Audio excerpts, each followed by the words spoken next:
मानताय? अपेक्षित असा किती खर्च एकूण त्या सिंचन कृष्णा मराठवाडा सिंचन योजनेसाठी अपेक्षित सरकारनं तरतूद केली होती, किती खर्च कमी केलाय आणि नेमकं अपयश कोणाचं मानताय तुम्ही? चालू वर्षी खरं तर 2021 मध्ये ह्या प्रकल्पासाठी तत्कालीन महाविकास आघाडी सरकारने 840 कोटी रुपये तरतूद केली होती.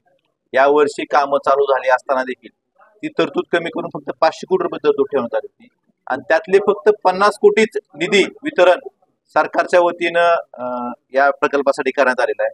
त्यामुळे हे जे काम सुरुवातीला 2023 मध्ये पूर्ण होणार काम नंतर मे 24 पर्यंत पुढे गेलं आणि निधी वितरित न केल्यामुळं हे काम खरं तर संत गतीने चालू आहे आणि त्यामुळे जे हक्काचं पाणी येणार आहे हे 21 TMC 25 TMC आता दरवेळी मिळलं जातं, पण खरं वस्तुस्थिती बघितलं तर हे 7 TMCचं काम चालू आहे आणि हे 7 TMC सुद्धा येण्यासाठी सरकारची जी म्हणजे त्याची अनास्था आहे, हे सत्ताधारी पक्षातले आमदार असतील, ते लोकप्रतिनिधी असतील, त्यांची जबाबदारी आहे की आता तरी अजूनही काही दिवस आपण बघतोय की रोज शेकडो GR निघतात, हजारो GR निघतात, कोट्यावधी रुपयाच्या योजनांना मंजुरी मिळते, निधी वितरण होतं. मग एवढ्या महत्वाच्या प्रकल्पासाठी अजूनही आचारसंहिता लागण्यासाठी एक 8 दिवसाचा वेळ आहे. या 8 दिवसात त्यांनी या निधीची तरतूद जेवढी तुम्ही तरतूद केलेली आहे तो निधी उपलब्ध करून द्यावा. त्यामुळे ही थांबलेली कामं परत चालू होतील आणि पाणी आपल्या हक्काचं लवकरात लवकर मिळेल.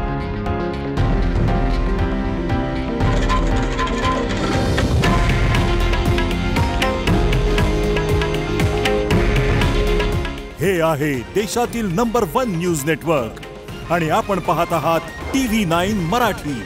काळजी तुमची, हित महाराष्ट्राचं.